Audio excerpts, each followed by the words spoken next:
করে ভাবলে না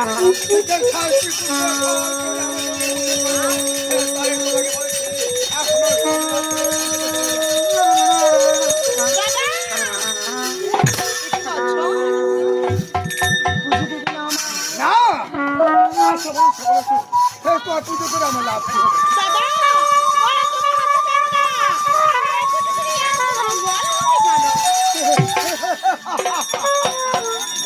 তোমার পুজো করলে আমার ধন জন দিবে শয়তানি তুমি এটা হলে গেছো